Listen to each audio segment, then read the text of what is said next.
अल्लाह पाक की कोई औलाद नहीं है। अल्लाह तबारक व तआला किसी से पैदा नहीं है। वो रब है, रब। उसने सारी कायनात को पैदा किया है। उसके कोई जोड़ का नहीं है, उसके कोई बराबर का नहीं है। इसलिए इंसान इंसान से पैदा होता है। आप जो नाम ले रहे हैं ना, आप अपने भगवान नाम बोल रहे हैं जो, या फिर जो श्री कृष्ण जो आपने कहा, वो रब नहीं है। वो रब थोड़ी है, वो तो इंसान थे। उनसे पैदा हुए, उनकी शादियां हुई, उनके बच्चे हुए, उनके माँ बाप हुए। ये वीडियो सुना आपने?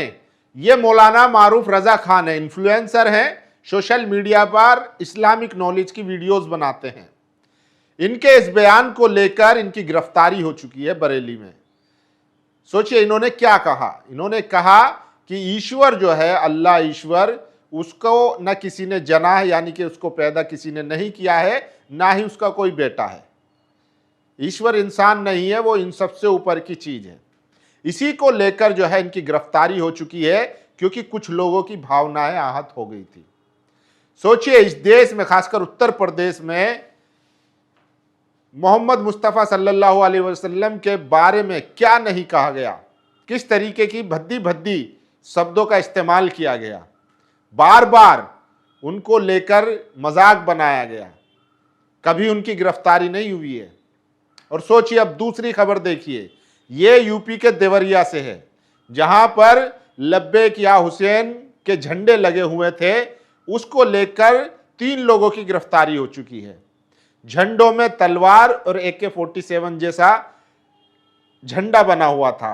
उसको लेकर जो है पुलिस ने 3 लोगों को गिरफ्तार कर लिया है। झंडे में AK-47 और तलवार दिख जाती है यूपी पुलिस को, लेकिन उसी उत्तर प्रदेश में पिंकी चौधरी जैसे लोग तलवारें लहराते हैं, हथियार बांटते हैं, उनके खिलाफ कार्रवाई नहीं होती है। जो बार बार लगातार मुसलमानों को मारने की, पीटने की बात करते हैं, खुलेआम हथियारों को बांटा जाता है, उनकी गिरफ्तारी नहीं होती है। लेकिन अगर मुसलमान अपने धर्म का झंडा भी लगा लेता है और उसमें तलवार बनी है, AK-47 जैसा बना है, तो उसको लेकर गिरफ्तारी हो जाती है। तो ये दोहरा मापदंड चल रहा है। 2 कानून बना दिए गए हैं इस देश में, मुसलमानों के लिए अलग, दलित पिछड़ा आदिवासियों के लिए अलग, और बहुसंख्यक समाज से, खासकर बीजेपी RSS से संबंध रखने वाले लोगों के लिए कानून अलग हैं। सोचिए इसी देश में ये यति नरसिंहानंद हैं, इन्होंने भारत के विभाजन की बात कही थी, इनके खिलाफ कोई कार्रवाई नहीं हुई। इन्होंने यहां तक योगी आदित्यनाथ जो मुख्यमंत्री हैं उत्तर प्रदेश के, उनको भी अनाप शनाप कहा, तब भी इनके खिलाफ कोई मुकदमा दर्ज नहीं हुआ, इनको जेल नहीं भेजा गया। लेकिन मौलाना मारूफ रजा खान जैसे लोग जो सच्चाई बताते हैं, अपने धर्म का जो उनका बिलीफ है, अगर उसको भी बयान करते हैं, तब भी धार्मिक भावनाएं आहत होने के आधार पर इनकी गिरफ्तारी हो जाती है। सोचिए, और ये तो वेदों में भी लिखा हुआ है कि ईश्वर जो है, ना उसको किसी ने जना है, ना वो किसी का बेटा है। सोचिए, लेकिन ये बात कहने पर ये तमाम मुसलमानों का अकीदा है कि जो अल्लाह है, ईश्वर है, उसका ना कोई बेटा है, ना उसके पिता है। लेकिन अगर ये बात कह दी जाती है तो धार्मिक भावनाएं आहत हो जाती हैं और गिरफ्तारी हो जाती है।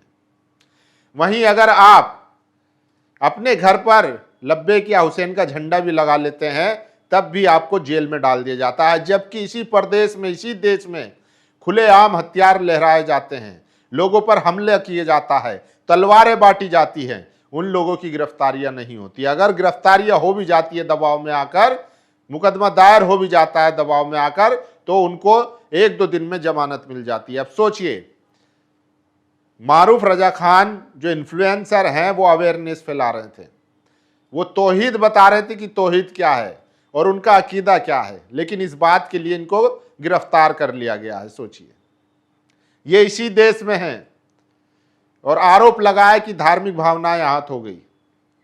इसी देश में मुसलमानों को, उनके धर्म को पता नहीं क्या क्या नहीं कहा जाता, अनाप शनाप कहा जाता। आए दिन कोई भी चलता फिरता सड़क पर वो गले में भगवा गमछा डालकर कुछ भी बोलकर चला जाता है, लेकिन उसके खिलाफ कभी कार्रवाई नहीं होती है। उसको या तो समझा दिया जाता है या फिर उसको बेल मिल जाती है। लेकिन मारूफ रजा खान जैसे इन्फ्लुएंसर जो अपनी तौहीद, मतलब अपने अकीदे के मुताबिक तौहीद का मतलब बता रहे हैं, उसको लेकर धार्मिक भावनाएं आहत हो गई। और सोचिए, देवरिया में झंडा लगाने और इसकी शिकायत करने वाले कौन लोग हैं? ये देखिए, ये हैं विधायक देवरिया से सलभ मणि त्रिपाठी, ये पत्रकार भी रह चुके हैं, अब बीजेपी से विधायक हैं, योगी सरकार में योगी जी के ये मीडिया सलाहकार भी थे। इन्होंने ट्वीट किया इस झंडे को लेकर और पुलिस ने तुरंत कार्रवाई कर दी। तो शिकायत भी यही लोग करते हैं और पुलिस तुरंत कार्रवाई करती है, जबकि आप जो है SC ST माइनॉरिटी तमाम लोग कितना भी थानों में जाकर धरना प्रदर्शन कर लो। सोचिए, दिल्ली जैसे शहर में जो देश की राजधानी है, शाहिल को FIR करवाने में 7.5 घंटे लग चुके थे, जबकि उसके साथ राहुल गांधी बैठे थे, लेकिन यहां पर एक ट्वीट पर गिरफ्तारी हो जाती है। सोचिए, तो ये चल रहा है इस देश में। और अब मैं आपको वो खबर बता देता हूं जो इलाहाबाद हाई कोर्ट ने कहा है। इलाहाबाद हाई कोर्ट ने साफ कहा है कि यूपी पुलिस कोर्ट के आदेश को मानने में अनिच्छा जाहिर कर रही है। अब उन्होंने DGP को तलब किया है कि आखिर पुलिस का रवैया कोर्ट के प्रति इतना बेकार क्यों है, क्यों वो उसके आदेश का पालन करने से कतरा रही है। सोचिए, इसी इलाहाबाद हाई कोर्ट ने कहा था कि यूपी पुलिस के कुछ अधिकारी जो हैं वो संविधान से ज्यादा नेताओं के प्रति वफादारी दिखाने में रुचि रखते हैं। लेकिन यही पुलिस अधिकारी जब पुलिस ज्वाइन करते हैं, ड्यूटी ज्वाइन करते हैं, तो संविधान की शपथ लेते हैं, लेकिन जब सर्विस में आ जाते हैं तब किसी राजनीतिक पार्टी के वफादार हो जाते हैं। मैं नहीं कह रहा हूं, ये इलाहाबाद हाई कोर्ट की टिप्पणी है। अब उसी इलाहाबाद हाई कोर्ट ने साफ कहा है कि जो यूपी पुलिस है वो कोर्ट के आदेश को मानने में अनिच्छा जाहिर कर रही है, मतलब वैल्यू नहीं दे रही है, इग्नोर कर रही है कोर्ट को। सोचिए, जबकि पुलिस की जवाबदेही सबसे ज्यादा संविधान के प्रति है और कोर्ट का काम ही यही है कि जो कार्यपालिका है वो अपना काम ढंग से कर रही है या नहीं। सोचिए, लेकिन उसको भी जो है इग्नोर किया जा रहा है। लेकिन अब इलाहाबाद हाई कोर्ट ने उत्तर प्रदेश के DGP को तलब किया है और जवाब मांगा है कि आपकी पुलिस का रवैया ऐसा क्यों है। और सोचिए, इसी देश में 2 कानून बनते जा रहे हैं। एक समुदाय खुलेआम तलवारें लहराता है, बंदूकें दिखाता है, सब कुछ करता है, उनके खिलाफ कार्रवाई नहीं होती है। लेकिन मुसलमान अपनी आस्था की बुनियाद पर कोई धार्मिक झंडा भी अपने घर पर लगा लेता है, तब उसकी गिरफ्तारी हो जाती है। वहीं कोई मौलाना अपनी आस्था के मुताबिक तौहीद का मतलब अगर समझा देते हैं या बयान कर देते हैं, तब भावनाएं आहत हो जाती है और उनको जेल भेज दिया जाता है। तो सोचिए, इस देश में ये चल रहा है। अब मारूफ रजा के लिए सोशल मीडिया पर ट्रेंड चल रहा है, लोग उनकी रिहाई की मांग कर रहे हैं कि उनको गलत फंसाया जा रहा है।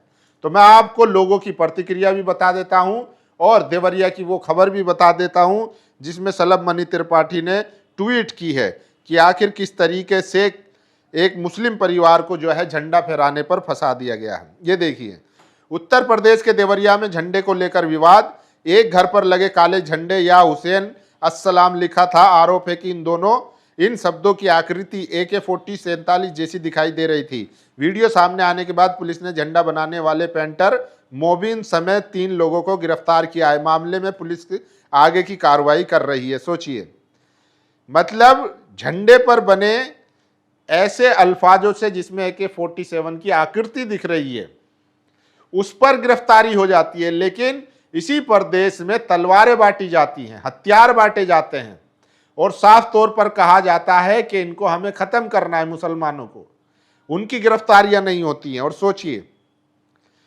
ये खबर जो है कल सलभ मणि त्रिपाठी जो उत्तर प्रदेश देवरिया से विधायक है उन्होंने की थी। उसके बाद ये एक्शन हुआ है। देवरिया के मझोली राज में AK-47 बने इस्लामिक झंडे लगाए जाने की घटना बेहद आपत्तिजनक और भड़काऊ है। ऐसा जानबूझकर किया गया है। प्रशासन को तत्काल ऐसे सभी झंडे उतारकर जब्त करने और दोषियों को चुन चुनकर उनके विरुद्ध कठोर कार्रवाई करने को कहा है। माननीय मुख्यमंत्री श्री योगी आदित्यनाथ जी की सरकार में चरमपंथियों के खिलाफ हुई प्रभावी कार्रवाइयों के बावजूद ऐसे तत्व समय समय पर सिर उठाते रहते हैं। ऐसे तत्वों के मंसूबे को सख्ती के साथ कुचला जाना चाहिए। सोचिए, इनकी खबर के बाद तुरंत जो है वो कार्रवाई हो जाती है और ये देवरिया के पुलिस अधिकारी हैं जिन्होंने गिरफ्तारी करके बाइट दी है, वो सुन लीजिए। आज दिनांक 23 अगस्त 2026 को थाना सलेमपुर क्षेत्र अंतर्गत कदम मझौली राज में मोहम्मद अरशद उर्फ शमशुद्दीन निवासी वार्ड नंबर 8 के घर के सामने एक इस्लामिक झंडा जिसके नीचे AK-47 का फोटो बना हुआ है को उतारते समय किसी व्यक्ति द्वारा उसका वीडियो बना के वायरल किया गया। इस संबंध में जब जानकारी की गई तो यह ज्ञात हुआ कि उस झंडे को वार्ड नंबर 8 निवासी मोबिन पेंटर द्वारा बनाया गया था। घटना के संबंध में 3 व्यक्तियों को धारा 170 BNSS के अंतर्गत गिरफ्तार किया गया है। वर्तमान में शांति व्यवस्था संबंधी कोई समस्या नहीं है। तो सुना आपने, देवरिया में तुरंत गिरफ्तारी हो जाती है, लेकिन गाजियाबाद में हथियार बांटने के बावजूद भी उनकी गिरफ्तारी नहीं होती। और सोचिए, इस्लामिक बयान देने पर इन्फ्लुएंसर मारूफ रजा खान गिरफ्तार, भावनाएं आहत करने का आरोप। और ये देखिए, वो खबर आगे मैं दिखाऊंगा, आपको बताऊंगा, लेकिन उससे पहले देखिए, यूपी पुलिस पर हाई कोर्ट बेहद नाराज। ये कोर्ट का घोर अपमान है। Allahabad high court, Allahabad high court ने अदालती आदेशों के पालन में यूपी पुलिस की कथित रिलक्टेंस यानी अनिच्छा पर कड़ा रुख अपनाते हुए DGP उत्तर प्रदेश को व्यक्तिगत रूप से अदालत में पेश होने का निर्देश दिया है। जस्टिस समीर जैन की बेंच ने हत्या के एक मामले में आरोपी पुष्पा राज सिंह उर्फ बबलू की जमानत अर्जी पर सुनवाई के दौरान यह आदेश दिया। हाई कोर्ट ने 16 जुलाई 2026 को घटना में के बताए गए समय और 21 जून 2025 की CCTV फुटेज में दिखाई दे रहे समय के अंतर पर राज्य सरकार से विस्तृत जवाबी हलफनामा मांगा था। इसके बावजूद हलफनामा दाखिल नहीं किया गया। सरकारी वकील ने कोर्ट को बताया कि इस संबंध में 2 बार पत्र भेजे गए हैं, फिर भी जवाबी हलफनामा दाखिल नहीं हुआ। इस पर जस्टिस समीर जैन ने कड़ी टिप्पणी की, this is the utter disrespect of this court. ये जस्टिस जैन है जिन्होंने साफ कहा है कि ये घोर अपमान है कोर्ट का। अब उन्होंने DGP साहब को जो है तलब किया है, और ये है मारूफ रजा खान। देखिए, नौजवानों, तुम्हारी खामोशी ही तुम्हारी सबसे बड़ी दुश्मन है। सोशल मीडिया के दबाव में पुलिस ने एक तरफा कार्रवाई करते हुए मौलाना मारूफ रजा को जेल भेज दिया है, लेकिन आप क्या कर रहे हैं? नौजवान मीम शेयर करने में मस्त हैं और नेता अपनी राजनीति चमकाने में। याद रखना, मौलाना ने जो कहा वो संविधान और हमारे धर्म तौहीद के दायरे में आता है। अगर आज इस नाइंसाफी पर पढ़े लिखे यूथ की तरह कानूनी सवाल नहीं पूछोगे तो कल जब तुम्हारा नंबर आएगा कोई नहीं बोलेगा। जाग जाओ, ये साहिल खान ने लिखा है। और सोचिए, गिरफ्तारी से पहले क्या बरेली पुलिस ने कोई इन्वेस्टिगेशन की थी? मौलाना की बात कुरान, तौहीद और यजुर्वेद 32.3 दोनों के निराकार ईश्वर सिद्धांत से 100% मेल खाती है। आर्टिकल 25 उन्हें अपना धर्म बताने की पूरी आज़ादी देता है। सच तो यह है कि पुलिस ने यह वीडियो वेरीफाई किया, न किताबें देखी और न संविधान। बस व्हाट्सएप यूनिवर्सिटी वालों ने हल्ला मचाया और बिना लॉजिक एक्शन ले लिया गया है। क्या यही कानून का राज है? सोचिए, यजुर्वेद भी कहता है कि ईश्वर जो है वो निराकार है, यानी कि ना उसको किसी ने पैदा किया और ना उसका कोई बेटा है। इसी तरीके से इस्लाम में भी है कि उसका ना कोई बाप है ना बेटा है। तो वो तौहीद का मतलब समझा रहे थे और उसी को लेकर जो है इनकी गिरफ्तारी हो चुकी है। अब लोग कह रहे हैं कि आर्टिकल 25 जो संविधान का है वो अपने धर्म के आज़ादी के मुताबिक उन्हें आज़ादी देता है, लेकिन पुलिस ने दबाव में आकर उनके खिलाफ एक्शन ले लिया और बिना जांच के उनकी गिरफ्तारी कर ली। सिस्टम का सिलेक्टिव न्याय देखिए। बरेली पुलिस ने ऋग्वेद 1.164.46 एकांश सदीपत्ता बहुधा वदंती, यजुर्वेद 3.2.3 न तस्य प्रतिमा अस्ति, ईश्वर अजन्मा और बिना प्रतिमा के है। मौलाना मारूफ रजा ने भी अपने वीडियो में ईश्वर के निरंकार होने की यही बात कही। सुप्रीम कोर्ट के अनुसार धारा तभी लगती है जब इरादा जानबूझकर नफरत फैलाना हो।